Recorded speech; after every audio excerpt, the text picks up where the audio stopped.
સુરત શહેરમાં વધુ એક હત્યાની ઘટના બનતી હાહાકાર મચી ગયો છે ત્યારે અલથાણ કેનાલ રોડ ઉપર ચપ્પુ ઘા ઝીકી હત્યા કરી દેવામાં આવી છે।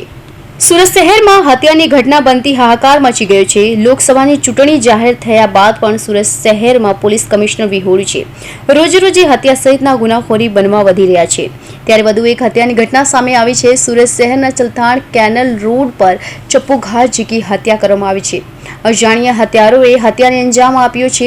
ઘટનાની જાણ થતાં ડિંડોલી પોલીસે ઘટના સ્થળે પહોંચી વધુ તપાસ હાથ ધરી છે। સુરત શહેરના ડિંડોલી પોલીસ સ્ટેશન વિસ્તારમાં મધુરમ સર્કલથી કડોદરા જતા કેનાલ રોડ ઉપર એક ડેડ બોડી મળી આવી છે। અત્યારે ડેડ બોડી ઉપર કેટલાક ઘાના નિશાનો પણ છે। એના માટે અમે તત્કાલ આ બોડી પીએમ માટે મોકલી દીધેલ છે।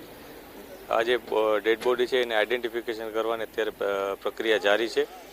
અમે તપાસ કરી રહ્યા છીએ કે આમાં આ વ્યક્તિ કોણ છે પહેલાં, અને ભોગ બનનાર વ્યક્તિ અને એને સંલગ્ન કોઈ વ્યક્તિ મળી આવે તો એની તપાસ અત્યારે ચાલુ છે।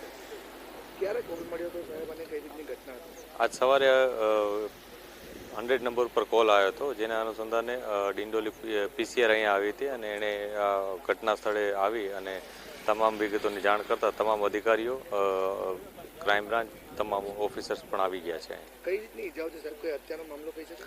પ્રાથમિક દ્રષ્ટિએ કેટલીક ઈજાઓ જણાય છે કે જેના ગળા ઉપર અને હડપચી ઉપર ને એના ઉપર કોઈ તીક્ષ્ણ હથિયારથી અથવા એવા કોઈ હથિયારથી ઘા કરેલું હોય અને બ્લડ ખૂબ વહી ગયેલું હોય એવું અત્યારે જણાય છે। તે છતાં એકવાર પીએમ રિપોર્ટ અને જે મેડિકલ એવિડન્સીસ આવશે એના ઉપર અમે આગળની કાર્યવાહી કરીશું।